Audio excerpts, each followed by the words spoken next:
Good morning, my dear students. Today we are going to start with a new chapter, that is chapter 5, Gulliver's Travels. Have you heard about Christopher Columbus? He was the famous sailor who sailed across the world in his ship in search of India, but instead he discovered America. Some people are adventurous like Columbus. Then there are other people who are adventurous but only in their thoughts. One such person was Jonathan Swift, an English man who was very imaginative. He wrote a delightful story of a sailor who visited strange and unique lands in his quest for adventure. Let me narrate this story for you.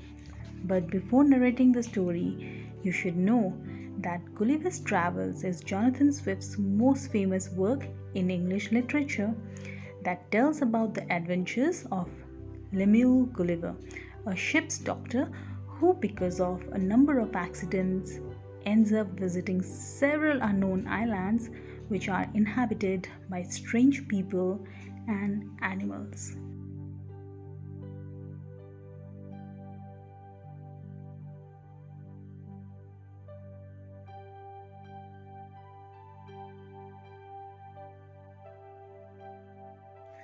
So, this is a story about a doctor, Lemuel Gulliver, who had a beautiful wife and two lovely children. So, let me narrate the story for you. Listen to me carefully. I am only 42 years old.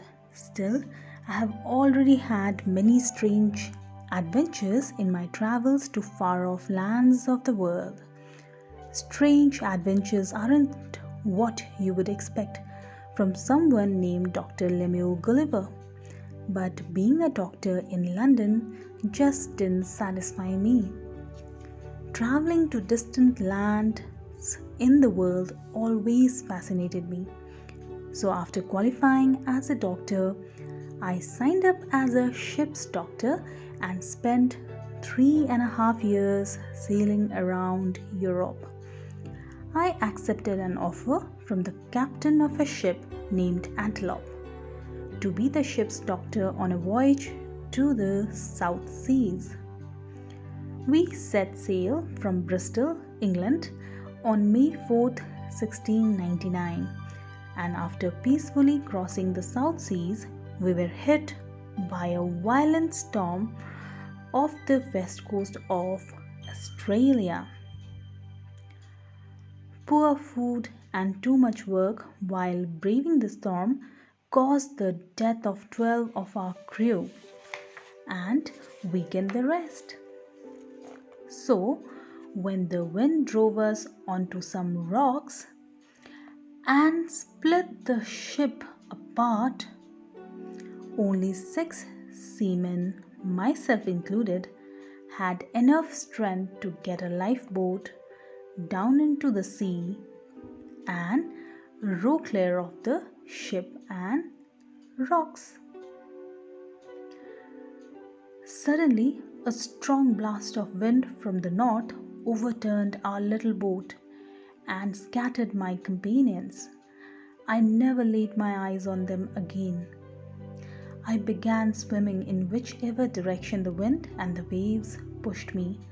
I don't know how many hours I spent struggling, but just when I was completely exhausted and water seemed to be filling my lungs, my feet suddenly touched the bottom.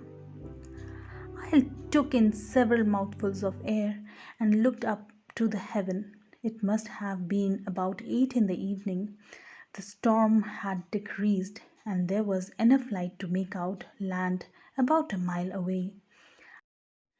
I spent the next 2 hours trying to drag myself towards the shore. So, students, I hope you enjoyed the story and thank you for listening. Bye bye.